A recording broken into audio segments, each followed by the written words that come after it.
Danny Marks here, y'all. Y'all, like, like big up. I don't know. Fuck, whatever. So this is a video in 3 parts. And, let's see, there's going to be predictions. That's part 1. Awesome stuff from 2010. That's part 2. And my big ass reading goals. So those are the 3 parts. Let's get started. Let's start with the awesome stuff because I saw some movies this year that I thought were really awesome. Scott Pilgrim was really awesome. Kick-Ass was obviously awesome. Black Swan. If you haven't seen Black Swan, that movie was ridiculously sick. It was disturbing and I loved every minute of it. And then we just saw True Grit, which was also awesome.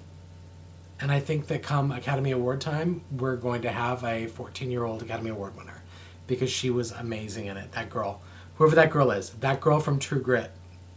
That's all you need to know. Other things that I found this year that were awesome, verymarykate.com. If you don't know what that is, it's like a comedy site parodying the life of Mary-Kate Olsen, and it's just weekly or sometimes twice a week videos of Mary-Kate doing really ridiculous stuff, and you've got to see it. It's hilarious, and you won't be sorry because it's crazy and inappropriate and all those things that I would have loved if I'd been watching it all along. Which, of course, I did. I did watch every single episode of that in one day because I'm a really good procrastinator, which is not an awesome thing from 2010. It's something that I've been working at for years. So let's see what else was awesome about 2010. 2010 was, I have to say, those things were awesome. Starting my YouTube channel happened in 2010, which was cool. Or my second YouTube channel, because the other one's a secret. Let's see, what else was awesome? I have to say, 2010 really sucked.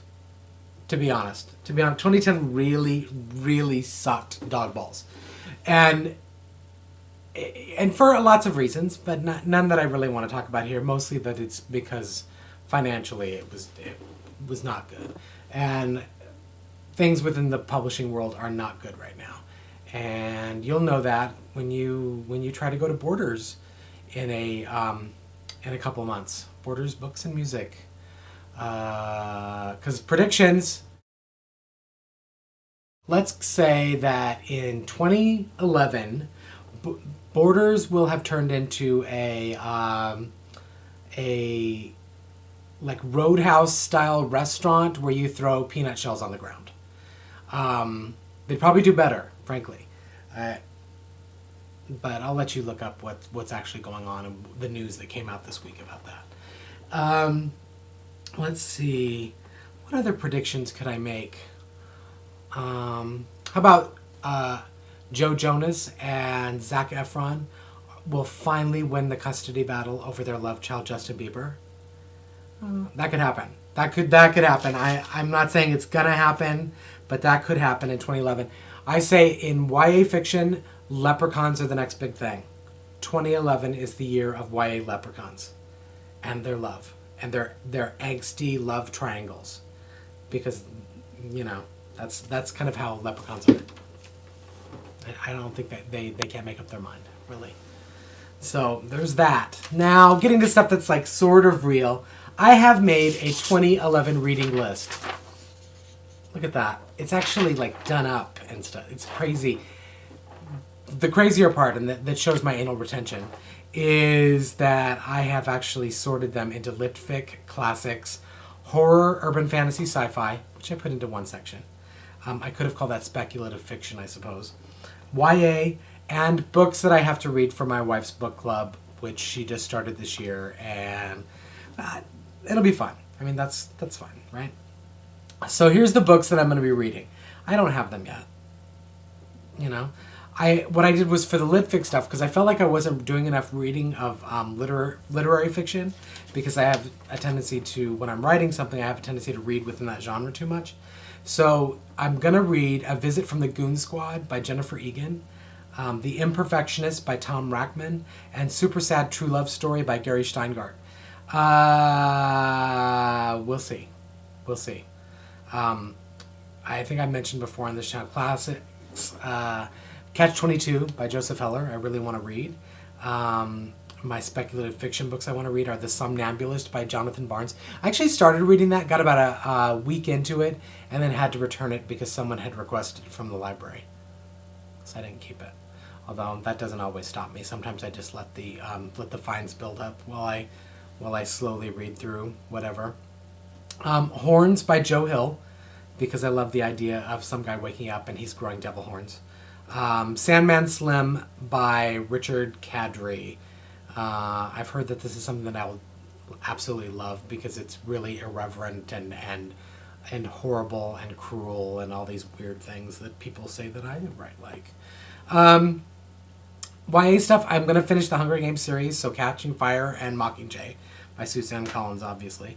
I'm reading The Monstermologist right now by Rick Yancey, and funny enough, I was on Twitter and mentioned that I was going to read that and asked if anyone had read it, and of course, who pops up but Rick Yancey to say that he had read it and that it was pretty good. I was like, well, I don't overstate it. No, I wasn't mean to him. Although I have a tendency to be mean. Occasionally, I can be mean. The Replacement by Brenna Yovanov, which I just finished, but I finished it in 2011. So there you go.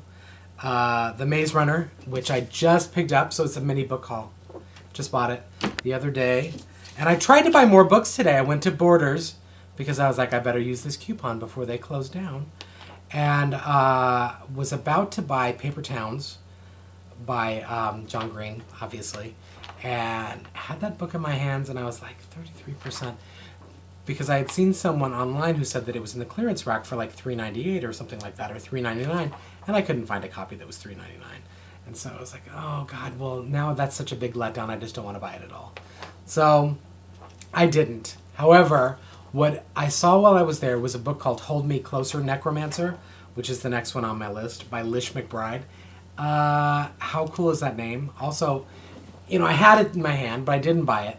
And as soon as I get home and look through Goodreads, everyone want to have Hold Me Closer, Necromancer as like being the most hilarious, awesome book ever. Anyway, but I'll get to Paper Towns eventually. Nightshade by Andrea Cremer, or Kremer, or whatever. The Iron Witch by Karen Mahoney, and The Iron Thorn by Caitlin Kittredge. And then for the book club, the one we're reading now is The Tenderness of Wolves by Steph Penny, which is apparently written by an agoraphobic, which makes it interesting. The Firemaster's Mistress by Christy Dickinson. Bel Canto by Ann Patchett. I think I have that one. Yeah. Bel Canto by Ann Patchett, which is brilliant. A brilliant book. I've already read it, so I won't be actually rereading that. White Tiger by Aravinda Diga. Now You See Him by Eli Gottlieb. And In the Lake of the Woods by Tim O'Brien. I don't know. My wife picked them out, so we'll see if those are any good. Anyway, so that's it. What are your predictions, I guess? I mean, beyond the obvious that, this is the year that Brangelina finally bite it. Or, and by bite it, I mean, die. Let's see, what else? What are your predictions? What was your favorite stuff from 2010? Let's make this what if this were a mem? What if this were a tag? What if it were?